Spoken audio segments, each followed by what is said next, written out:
Hello great മീഡിയാസിലേക്ക് സ്വാഗതം. കളങ്കാവിലിറങ്ങി മൂന്നാം ദിനമാണ്. തമിഴ്നാട് ബോക്സ് ഓഫീസിൽ സിനിമയ്ക്ക് മികച്ച പ്രകടനം കാഴ്ചവെക്കാൻ കഴിയുന്നു എന്നുള്ളതാണ്. ആദ്യ ദിനം സിനിമയ്ക്ക് 34 ലക്ഷം രൂപയോളം തമിഴ്നാട്ടിൽ നിന്ന് നേടാൻ കഴിഞ്ഞു. രണ്ടാം ദിനം ശനിയാഴ്ച അതിന് മുകളിലേക്കുള്ള ഒരു കളക്ഷൻ ഏറെക്കുറെ 46 ലക്ഷം രൂപയോളമാണ് സിനിമയുടെ കളക്ഷനായി വന്നതായി ട്രാക്കേഴ്സ് പുറത്തുവിടുന്നത്. ഇന്ന് ഞായറാഴ്ചയും മികച്ച രീതിയിലുള്ള ഒരു കളക്ഷൻ അല്ലെങ്കിൽ നല്ല ബുക്കിംഗ് തുടങ്ങിയിട്ടുണ്ട് എന്നുള്ളത് തന്നെയാണ്.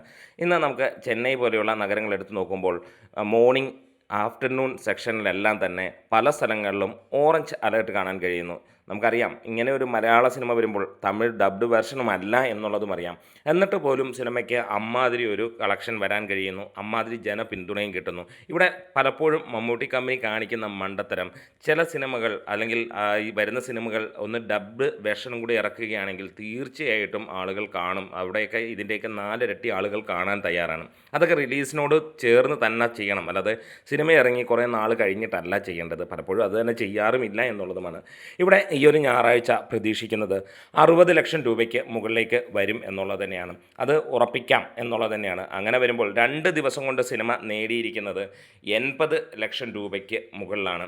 2 ദിവസം മികച്ച ഒരു കളക്ഷൻ തന്നെയാണ്. മൂന്നാം ദിവസം കൊണ്ട് തമിഴ്നാട്ടിൽ നിന്ന് മാത്രമായി സിനിമ 1,40,00,000 തൊട്ട് 1,50,00,000 രൂപയോളം എത്തും എന്നുള്ള പ്രതീക്ഷയും തന്നെയാണ്. പ്രതീക്ഷയല്ല, ആ റേഞ്ചിൽ തന്നെയാണ് മോർണിംഗിൽ തൊട്ട് കാര്യങ്ങൾ പോകുന്നത്. നല്ല ലെവലിലുള്ള തിയേറ്റർ ലഭിച്ചിട്ടുണ്ട് എന്നുള്ളത് തന്നെയാണ് ഇക്കുറി നമുക്ക് കാണാൻ ഏറ്റവും വ്യത്യസ്തത പുലർത്തുന്നത്.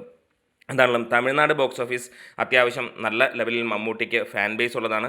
അവിടുത്തെ ഏത് റിവ്യൂവേഴ്സ് ഈ ഒരു സിനിമയെക്കുറിച്ച് പറയുന്നു, അവിടെ എല്ലാം എക്സ്ട്രാ ഓർഡിനറി പോസിറ്റീവ് റെസ്പോൺസ് തന്നെയാണ് പറയുന്നത്. അതിൽ തന്നെ അവർ മമ്മൂട്ടിയുടെ പെർഫോമൻസിനെ തന്നെ പറയുന്നു. മമ്മൂട്ടി, മോഹൻലാൽ എന്ന 2 നടന്മാരെയും തമിഴ്നാട്ടിൽ ഏത് റേഞ്ചിലാണ് അവർ കാണുന്നതെന്നും നമുക്ക് അങ്ങനെയുള്ള വീഡിയോസ് കാണുമ്പോൾ കൃത്യമായി അറിയാൻ കഴിയുന്നു. കാരണം അവർ അത്ര മികച്ച രീതിയിലാണ് ഇവരെ 2 പേരെയും ഹൃദയത്തിൽ ചേർത്ത് പിടിച്ചിരിക്കുന്നത്. പ്രത്യേകിച്ച് മമ്മൂട്ടിക്ക് അദ്ദേഹത്തിൻ്റെ ആ രീതിയിൽ തന്നെ അദ്ദേഹത്തിൻ്റെ പെർഫോമൻസിനെയാണ് അവർ ഏറ്റവും വിലയിരുത്തുന്നത്. ഇതേപോലെ ഒരു സിനിമ തമിഴ്നാട്ടിൽ വരാത്തതെന്ത് എന്നുള്ളതാണ് അവർ ചോദിക്കുന്നത്. തീർച്ചയായും മമ്മൂട്ടിയും മോഹൻലാലുമൊക്കെ ഒരു തമിഴ് നടനായിരുന്നെങ്കിൽ ഒരുപക്ഷെ ഇന്ന് നമ്മൾ കാണുന്ന ഇന്ത്യൻ സിനിമയിലെ ഏറ്റവും കൂടുതൽ പ്രതിഫലം വാങ്ങുന്നതും ഏറ്റവും കൂടുതൽ വെറൈറ്റി പടങ്ങൾ ചെയ്യുന്നതും അവരായേനെയെന്ന് നമുക്കറിയാം. ഇവിടെയും കുറവൊന്നുമല്ല, ഇവിടെയും നമ്മൾ കാര്യങ്ങൾ പൊളിപ്പനാക്കുന്നുണ്ട്. പക്ഷേ ഒരു കാര്യം ഉറപ്പിക്കാം, നല്ല റിലീസ് ചെയ്യുമ്പോൾ മികച്ച രീതിയിൽ ഇതേപോലെ ഒന്ന് ഡബ്ഡ് വെർഷനുമൊക്കെ ഇറക്കുകയാണെങ്കിൽ ഇതൊക്കെ ഒരു 15-20 കോടി അവിടുന്ന് വേണമെങ്കിൽ തൂക്കാവുന്ന ചിത്രമാണ്. നമ്മൾ രാക്ഷസൻ പോലെയുള്ള സിനിമയൊക്കെ ഇവിടെ എത്രത്തോളം കണ്ട് കളക്ട് ചെയ്യിപ്പിച്ചു എന്ന് നമുക്കറിയാവുന്നതാണ്. അപ്പോൾ നമ്മുടെ വീഡിയോസ് ഇഷ്ടമെങ്കിലും സപ്പോർട്ട് ചെയ്ത് തരണം. ഗ്രേറ്റ്.